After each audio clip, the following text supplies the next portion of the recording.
Hey everyone, it is the battle of crispy breaded shrimp. Air fryer versus oven. I'm going to be rating them on 3 different categories. I'm Erin from wellplated.com. To see which wins, let's make them together and find out. When I was in high school, if I wanted a hot lunch, it came out of my work money. I worked a minimum wage job, so I was packing my lunch most days. I had one important exception, or should I call it a temptation? That was fried shrimp day. I had that one circled on my calendar. Pretty sure I circled it in probably some cute colored gel pen. I was very into those back then. Today I am looking to recreate a version of the fried shrimp that I loved so much in high school, but I am doing it in a healthy way in the air fryer and in the oven, and that way we will figure out which one is really the best. To start this recipe, I am using a pound of jumbo frozen shrimp. I bought them already peeled and deveined, and then just rinsed them under some cool water to thaw them before adding them to the bowl. You may have noticed me patting them dry with a paper towel.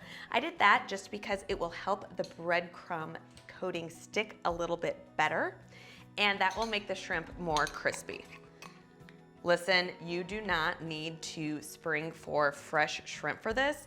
Not only are they a total pain to prep, but the flavor payoff is just not there.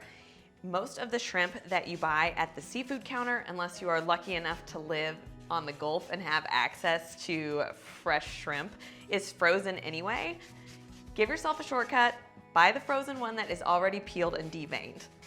To doctor our shrimp up, I'm adding some lemon zest, and I like to zest directly over the bowl. When you zest any piece of citrus, some flavorful oils escape, and by doing it over the bowl, you make sure that you don't lose those. I added a variety of herbs, some parsley, oregano, garlic powder, good old salt and pepper. Oh, hello. Help if I cut the lemon to juice it. So we're gonna use every little bit of this lemon too. Getting a little ahead of myself.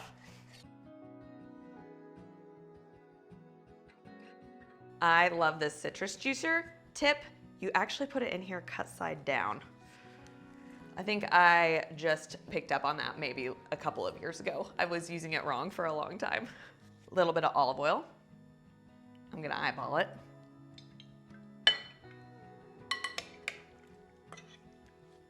Now we stir to combine.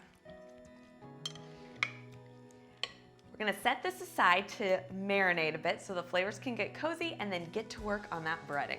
Back in high school, I could not resist that crispy fried batter.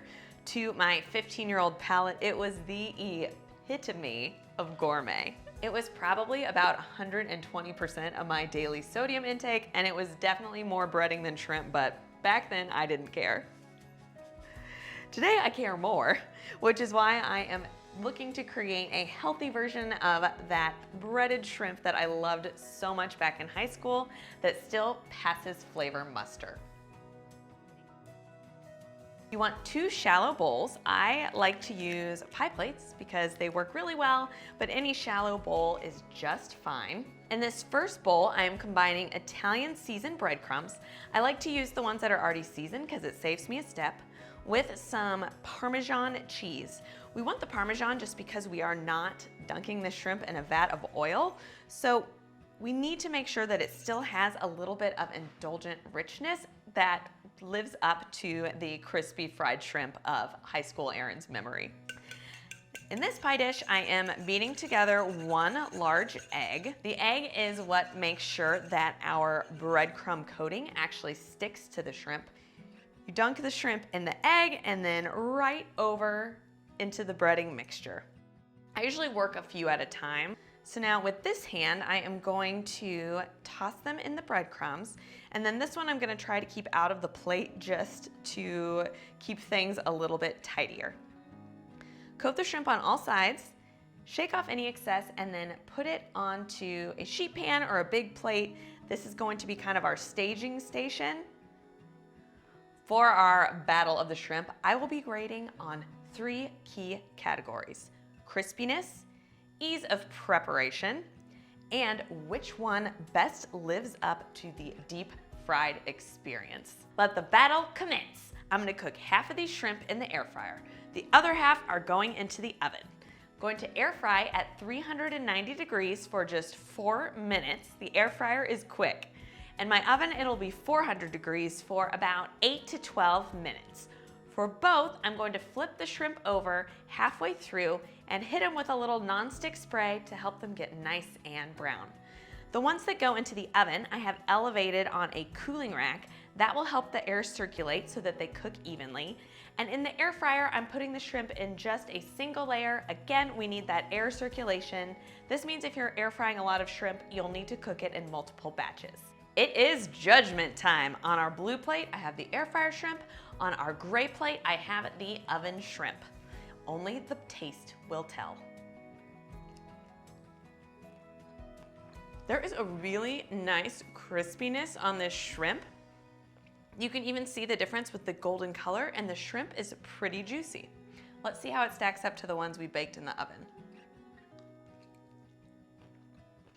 I'd say the shrimp is equally juicy, but this breading definitely tastes a bit more damp, didn't get quite as crunchy. So in the crispy crunchy category, I'm giving it to the air fryer. Category 2, ease of preparation. This one for me is a tie.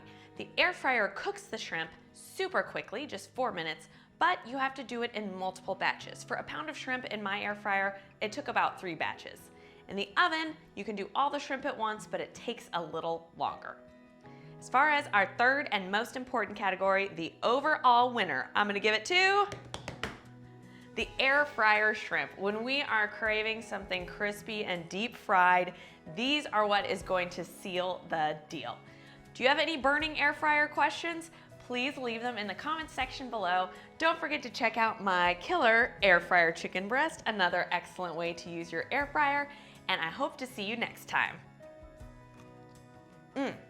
Now that is well plated.